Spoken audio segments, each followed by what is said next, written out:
반갑습니다. 책과 함께 편안한 시간을 드리는 JH보이스입니다.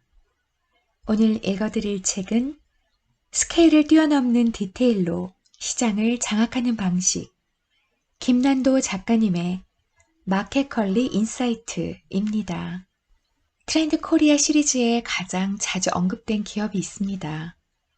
창업한 지 5년 만에 매출액 4천억 원을 돌파하며 대한민국 유통업의 패러다임을 새로 쓴 신흥 강자 마켓컬리입니다. 그들은 어떻게 아마존도 포기한 신선식품 유통을 성공시키며 시장을 송두리째 변화시켰을까요? 업계 최초로 주 7일 새벽 배송을 시행해 거대 유통 공룡들을 후발주자로 전락시킨 그들만의 성공 DNA는 무엇일까요? 마켓컬리 인사이트는 그간 베일에 쌓여있던 그들의 내밀한 전략을 최초로 공개한 책입니다. 트렌드 코리아 김난도 교수가 직접 분석한 언택트 비즈니스 리더 마켓컬리의 성공 DNA, 마켓컬리 인사이트, 지금 시작합니다. 마켓컬리의 성공 요인은 여러 가지로 정리할 수 있지만 그것들은 사실 모두 한 단어로 수렴한다. 또한 이는 마켓컬리가 창업한 이후 줄곧 지켜온 경영 철학과 관련 있기도 하다. 답은 앞장의 마지막 단어, 고객이다.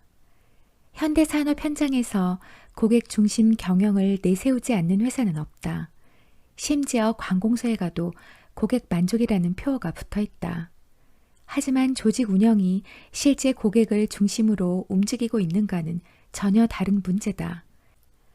예를 들어 고객을 하늘처럼 모신다라는 현수막이 크게 걸린 곳일수록 주차장의 가장 좋은 자리는 높은 분들을 위해 지정되어 있다. 고객 만족 대상을 받았다는 대형 병원에서 환자들은 다음엔 2층 7번 방에 가서 혈액 검사를 받고 그 다음엔 1층 3번 방에 가서 기다릴 것을 요구받는다. 진정으로 고객 만족을 지향한다면 아픈 고객은 앉아있고 고칠 사람이 움직이는 게 맞지 않을까? 이렇듯 고객 지향은 하나의 구호이자 목표일 뿐 운영의 편리성을 위해 어쩔 수 없이 희생당하는 경우가 많다. 이러한 현상은 규모가 크거나 역사가 오래된 곳에서 더욱 심하게 나타난다. 조직의 효율을 높이는 방향으로 진화하다 보니 구성원들은 그 시스템에 익숙해지고 그것이 고객에게 어떤 불편을 초래하는지에 대해서는 둔감해지기 때문이다. 마켓컬리는 5년 전 백지 상태에서 어떻게 하면 고객에게 더 좋은 신선식을 제공할 수 있을까라는 질문 하나로 출발한 스타트업이다. 유통산업에 퍼져있던 오랜 관행에서 자유로울 수 있었기에 오히려 고객 가치에 더욱 철저하게 집중할 수 있었는지도 모른다. 예를 들어 마켓컬리의 시그니처 서비스라고 할 수 있는 새벽 배송 시스템의 탄생이 그러했다. 이는 차가 막히지 않는 심야 시간을 이용하면 배송 효율을 더 높일 수 있지 않을까? 라는 질문에서 시작된 개념이 아니었다. 마켓컬리의 샛별 배송을 탄생시킨 질문은 바로 이것이었다. 고객이 기다린다는 생각을 하지 않고 상품을 받을 수 있는 시간은 언제일까? 마켓컬리가 등장하기 이전에 배송업의 화두는 단연 빠른 배송이었다. 많은 유통업체가 당일 혹은 몇 시간 내 배송을 차별화 전략으로 내세웠다. 하지만 고객의 입장에서 생각해보면 설령 1시간 내에 배송된다 하더라도 그 시간을 기다려주기가 쉽지 않다. 특히 일과 가사를 동시에 해야 하는 워킹맘, 워킹데드라면 더더욱 그럴 것이다. 단지 빨리 오는 것이 중요한 게 아니라 받기 편한 시간에 오는 것이 그들에게는 진짜 필요한 서비스였다. 아주 작은 차이 같지만 고객의 입장에서 생각해보면 이렇듯 서비스의 지향점이 완전히 달라진다. 나아가 배송 효율의 개념으로 샛별 배송을 구상했다면 공급사의 납품 시간이나 증가하는 인건비 문제 등으로 실행 자체를 포기했을 가능성이 높다. 하지만 고객 가치에서 출발했기에 그 결과는 달랐다. 예컨대 출근 전에 배송받은 식품을 냉장고에 넣어두고 나갈 수 있어서 좋다는 장점이 보이기 시작하는 것이다. 그 순간 물류의 핵심은 무조건 빠르게 배송한다가 아니라 고객이 가장 편한 시간에 가장 신선한 상태로 식품을 받아볼 수 있게 한다로 변화한다. 이를 위해 마켓컬리는 농장에서 식탁에 이르는 시간인 팜투 테이블 시간을 줄여야 했고 마침내 샛별 배송이라는 최선의 방식을 도출할 수 있었다. 이처럼 마켓컬리의 핵심 화두는 출발부터 고객이었다. 어떻게 고객 가치를 창출할 것인가 라는 문제는 업의 정의부터 시작해 위기 관리에 이르기까지 마켓컬리의 모든 경영을 관통하는 주제다. 전통적인 유통업은 고객 서비스 산업이라기보다는 장치 산업에 더 가까웠다. 장치 산업으로서 유통은 목 좋은 곳에 건물을 세우고 입점을 시키고 수수료를 받는 사업이다. 그래서 가능한 한 많은 사람이 모여들게 만들어야 한다. 그러자면 모든 상품이 입점에 있어야 하고 모든 사람이 고객이 되어야 한다. 온라인 유통도 다르지 않았다. 공간에 제약이 없으니 상품은 많을수록 좋고 가격은 오프라인보다 무조건 싸야 하며 모두가 살 수 있는 것을 팔아야 하고 그래서 배송도 전국으로 다 갈 수 있어야 한다는 고정관념이 존재했다. 이처럼 유통업에서는 온라인과 오프라인을 막론하고 규모의 경제에 입각한 비용 절감이 핵심 이슈였다. 하지만 마켓컬리는 유통업을 서비스업으로 정의하고 출발했다. 많은 상품이 아니라 좋은 상품을 무조건 싼 가격이 아니라 생산자와 소비자 모두에게 합리적인 가격으로 모든 사람이 아니라 확실한 타깃에게 최적화된 서비스를 제공하는 것이 마켓컬리가 정의한 유통업이었다. 마켓컬리를 론칭하고 처음 만들었던 영상에는 이러한 그들의 생각이 잘 나타나 있다. 당신이 무엇을 먹는지, 어떻게 먹는지 우리는 늘 걱정했습니다. 무엇을 어떻게 먹느냐에 따라 당신의 생활이 많이 달라질 수 있다고 믿었기 때문입니다. 먼저 우리는 농산물을 잘 기르는 만큼 잘 고르기로 했습니다. 전국 곳곳을 발로 뛰며 가장 건강한 것을 찾고 하나하나 직접 먹어가며 정직하게 자란 농산물을 골랐습니다. 그리고 우리는 당신이 건강한 농산물을 가장 신선한 상태로 먹을 수 있는 방법을 생각했습니다. 수많은 방법 중 우리가 찾은 답은 시간이었습니다. 이제 당신이 잠들기 전 주문한 상품들은 다음 날 당신과 함께 아침을 맞이할 수 있게 됩니다. 우리는 당신을 위해 시간을 들여 건강함을 찾고 시간을 줄여 신선함을 살렸습니다. 수십 년 농부의 노하우를 하루 안에 당신의 식탁에 올려놓기까지 우리는 오래 고민했고 마침내 그 답을 찾았습니다. 왜 온라인 마켓에서 신선한 식품을 사 먹기가 쉽지 않을까?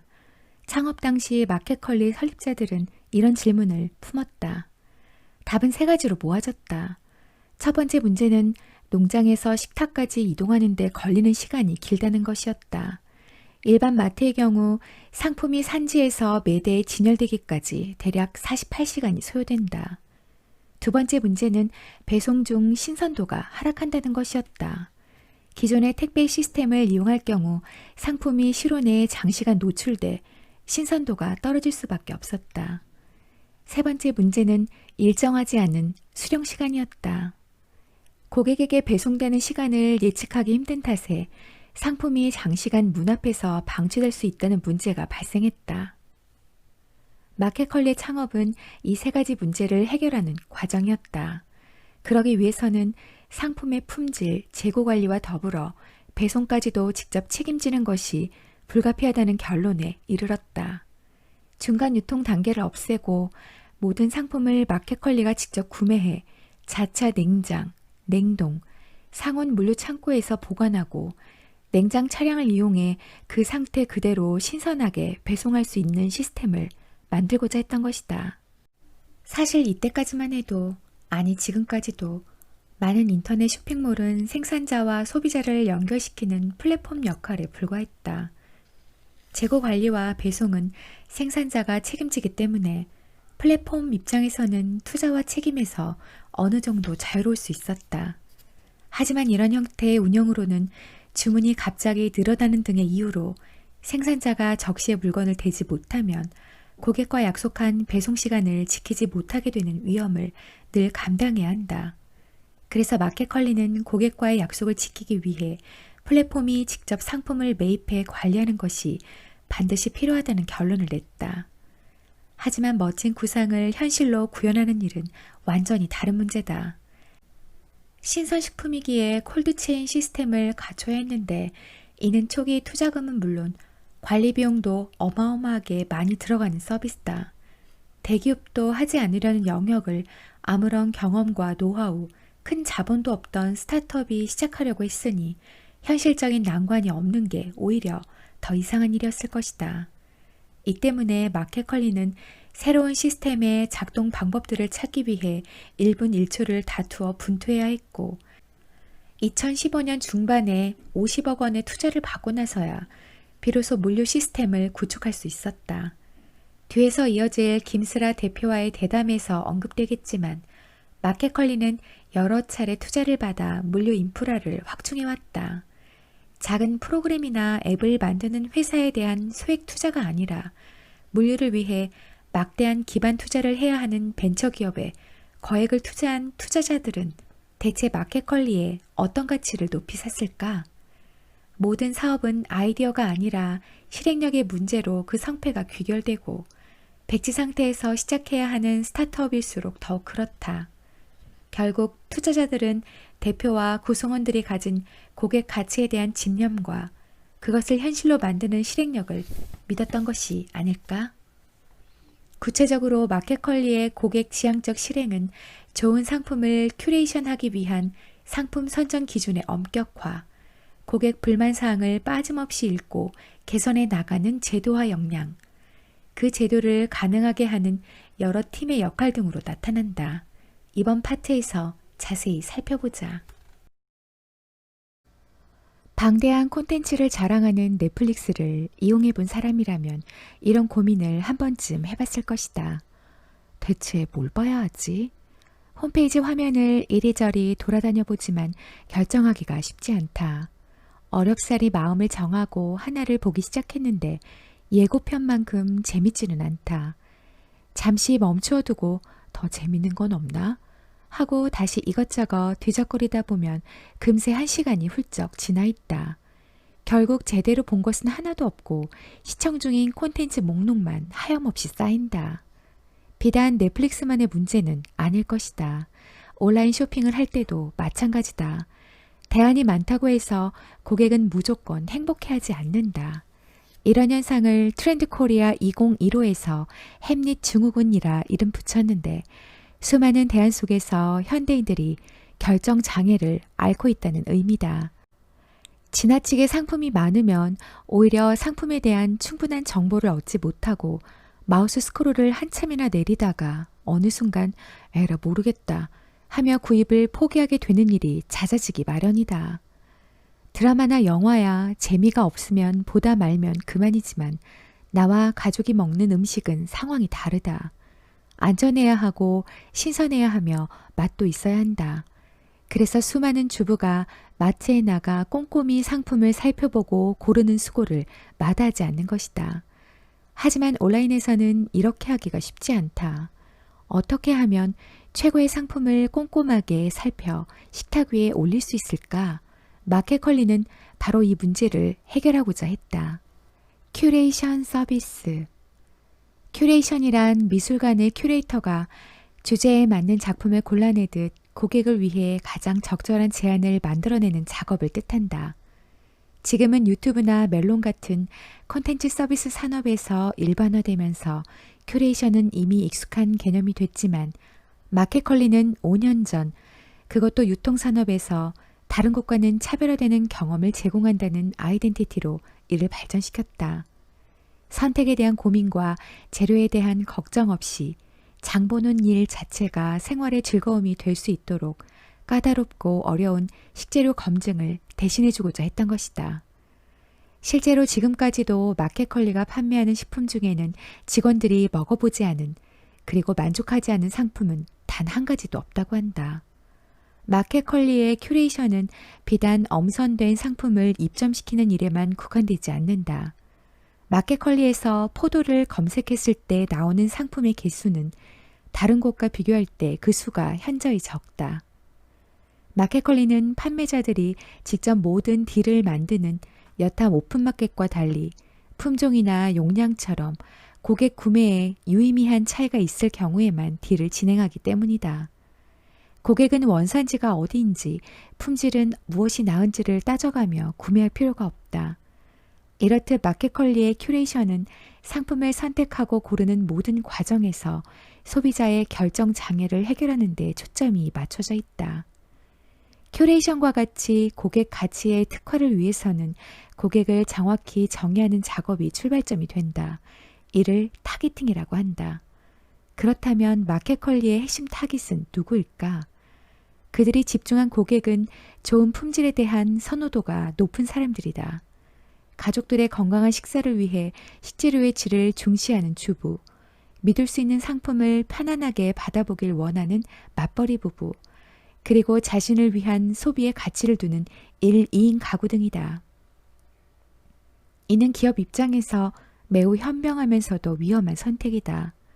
마켓컬리가 펼치는 고객 지향적 정책들은 모두 상당한 비용을 수반하는 것이어서 가성비를 중시하는 기존의 대형마트 고객들을 타깃으로 설정하기가 쉽지 않다. 당시만 해도, 그리고 지금까지도 프리미엄은 오프라인에서, 가성비는 온라인에서 라는 고정관념이 강하다. 그런 측면에서 볼 때 마켓컬리의 새로운 타겟팅 전략은 하나의 모범이자 역발상이었다고 평가할 수 있다. 자신이 정의한 고객에 기업이 집중하기 시작하면 어떤 서비스를 해야 하고 어떤 커뮤니케이션을 해야 할지가 더 명확해진다. 어떻게 품질 검증을 보장할지, 어떤 이미지와 어떤 콘텐츠를 제공하는 게 좋을지처럼 고객의 니즈와 편의에 맞게 디테일을 구체적으로 결정할 수 있기 때문이다. 실제로 앞으로 이야기할 상품위원회, 샛별 배송, 풀 콜드체인, 올페이퍼 챌린지 등 마켓컬리의 주요한 서비스와 정책들은 모두 고객 관점에서 가장 바람직한 방향을 찾으며 나온 결과물이다. 상품 선정 기준. 마켓컬리가 상품을 선정하는 기준은 카테고리별로 적게는 70여 가지, 많게는 100여 가지에 이른다. 상품의 선정과 매입 과정을 의미하는 머천다이징은 유통업에서 가장 중요한 핵심 역량이기에 어떤 회사든 상품을 검토하는 자신들만의 규격을 갖추고 있다. 마켓컬리의 경우에는 특히 이 기준을 강조하는데 상품 선정이야말로 고객 가치 창출의 근간이기 때문이다. 창업 초창기 마켓컬리의 MD들은 좋은 상품이란 무엇인가 라는 주제로 굉장히 많은 논의를 했다고 한다. 어떤 상품 하나를 두고 이건 정말 좋은 상품인 것 같다 라고 하면 왜 어떤 이유에서 그것이 좋다고 생각하는가에 대한 토론을 벌였다. 그러면 각자가 생각하는 가치와 알고 있는 지식, 그간 공부하고 조사한 자료 등을 바탕으로 긴 설명이 이어졌다. 기본적으로는 안정성이라는 게 확보되어야 하고 이 상품의 생산과 유통 과정은 이렇고 이 상품을 만드는 사람은 이런 분이고 이 상품에는 이런 스토리가 있다라는 식의 이야기를 늘 나누었는데 점점 상품 수도 많아지고 MD도 많아지다 보니 그 과정을 매번 반복하기가 어려워졌다. 그래서 토론할 때 공통적으로 이야기한 내용들을 하나둘 정리하게 됐고 그게 마켓컬리만의 상품 선정 기준으로 발전했다. 이를 크게 분류하면 다음 6가지 맥락이다. 첫 번째, 안정성, 상품의 특성, 등급, 생산자 정보 등. 두 번째, 상업성, 마켓컬리 고객 니즈 부합도, 시장 트렌드 부합도, 품질 및 가격 경쟁력 등. 세 번째, 디자인 및 콘텐츠 부합성, 패키지 디자인, 생산자 스토리 등. 네 번째, 맛을 보장할 수 있는 제도, 기존 소비자 반응, 상품위원회 내 관능 평가 등. 다섯 번째, 회사의 고객, 상품, 카테고리, 마케팅 전략 부합 여부, 상품 전략, 카테고리 운영 전략과의 부합 여부 등. 여섯 번째, 마켓컬리 철학과의 부합 여부, 생산자와 소비자 모두의 이익에 기여하는지 등. 이런 깐깐함은 초창기에 MD들이 여러 식재료의 생산지를 직접 돌아다니며 생산자들로부터 영향을 받은 측면도 있다. 유통이 요구하지 않아도 이미 훌륭한 품질 기준을 갖추고 있는 공급사가 많았다. 그런 공급사를 만나면서 왜 유통사가 더 철저하고 까다롭고 엄격해야 하는지에 대한 많은 감화를 받았다고 한다. MD 스스로 높은 기준을 세워야 한다는 생각을 저절로 할 수밖에 없게 된 셈이다. 그리고 그 기준은 상품 카테고리가 확장될 때마다 내용을 재점검하고 업데이트하면서 점점 고도화됐다. 사실 70여 가지의 기준을 갖고 있다는 것 자체가 특별한 일은 아닐지도 모른다. 앞서 말했듯이 모든 회사의 매입 부서에서 이러한 기준을 가지고 있다. 중요한 건 실제로 이 기준을 얼마나 엄격하게 적용하고 지키는지 여부다. 마켓컬리에서는 이를 위해 특별한 회의를 진행한다. 매주 목 금요일에 해당 기준에 따라 검토된 상품을 평가하는 상품위원회가 그것이다. 이 자리에는 대표부터 MD팀, 에디터, 프로모션 마케팅 담당자, 물류센터 납품 담당자 등이 참석해 담당 MD가 기획한 상품을 직접 사용하거나 맛보며 70여 가지 기준에 따라 심사한다. 즉 마켓컬리의 모든 상품은 이 상품위원회를 통과한 결과물인 셈이다.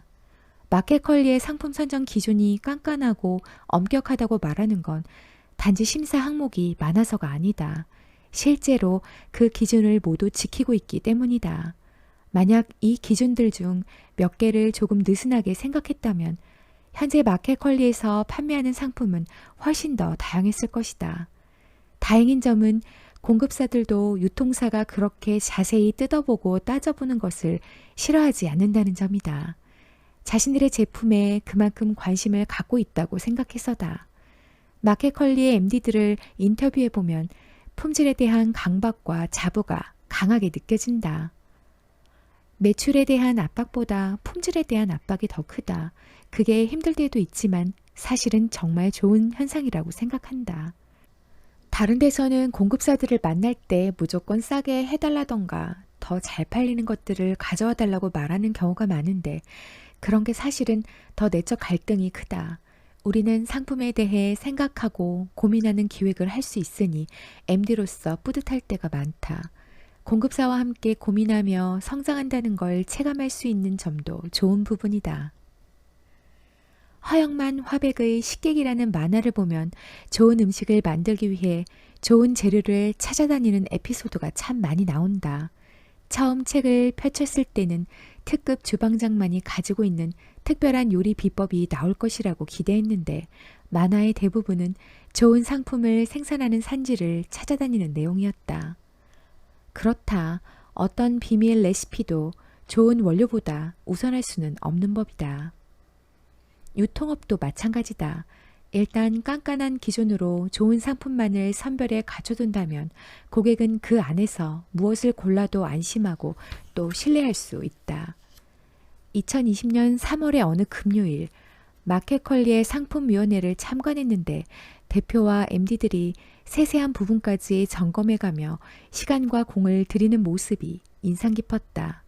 그전까지만 해도 할 일 많은 대표가 매주 목 금요일을 통째로 이 일에 쓰는 게 과연 효율적인가 하는 의문을 잠시 품었는데 참관 이후 그 의문점이 자연스럽게 풀렸다.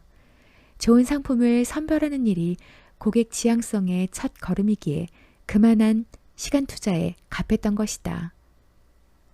오늘은 여기까지입니다. 오늘도 끝까지 함께 해주셔서 감사합니다.